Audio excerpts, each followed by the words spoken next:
just want to be very thankful for having this opportunity, because it seems like every time that I have the opportunity to speak in front of a group of people, it's because I'm being a contribution to my ancient people.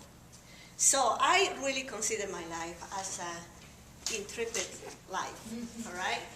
So I remember I was 3 years old, the first time that I heard, and I do remember, because it was a memory with feelings, this voice that said to me, you don't judge, you're not critical to people, you accept people for who they are. It was so clear to me that later on in my life, I always remember that. And when I was 13 years old, I remember one time it was a Sunday and we were in a picnic with my family. And I had this feeling that I should walk away close to the river. And in my way walking to the river, I started looking different spiders on the floor, walking around. And the energy of being always guided by the voice or by a feeling, I was not scared of anything. So, but and again, I heard this voice, and this voice said, turn around and go back to your family, because you will find a net of spiders. And I looked in front of me, and I looked on the floor, and there were hundreds and hundreds of spiders. So I just turned around, and I went back to my family. But to my surprise, I didn't share with anyone what was happening. I was not scared, I was not running, I was just okay.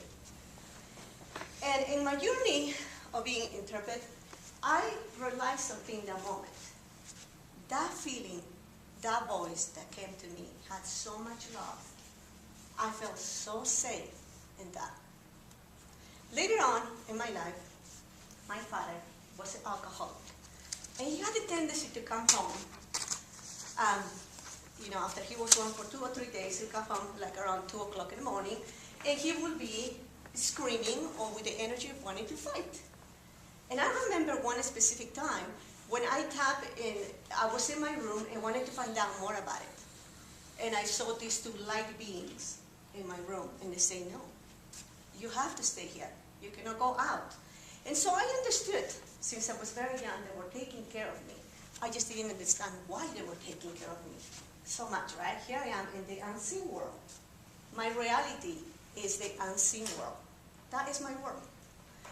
So later on in life, when you're initiated to be a shaman, or when you're born to be a shaman, you have experience that are override what's the physical level.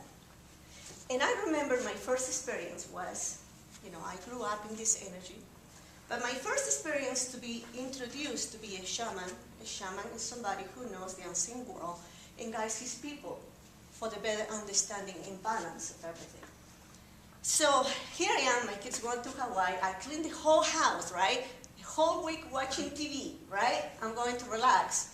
Little I knew that it was 3 o'clock in the afternoon, and I felt this feeling inside of me. And it was a woman that was crying, and it was not me. And this woman, I can see the picture, she lost her baby. She made a choice to have an abortion. And the sorrow and the pain that she carried was inside of me. And I could not figure out how to release this thing out of my body. So finally, 5 months along, feeling this, at least once or twice a day, I was able to get in contact with somebody in Peru, because at that time I was living here. I came here to go to college when I was 19. That was my first initiation. And in the process of understanding what was going on inside of me, I learned what I know today, and I call books of light. I had this beautiful gift to be able to understand the memories and the energy of the cells of my ancestors. I was experiencing something that happened to one of my ancestors hundreds of years ago. Not different to that, I went to Peru and I went through my second initiation. Like most of the shamans in the world that are initiated to go through a traumatic experience, what you call a traumatic experience.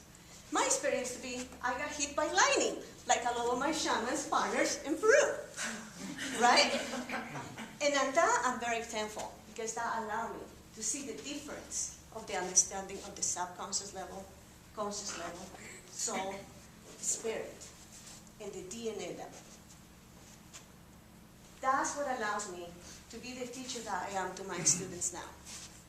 I help them to understand who they are, the destiny lines, to touch into the energy of their hearts and find what they're looking for, the abundance that they're looking for.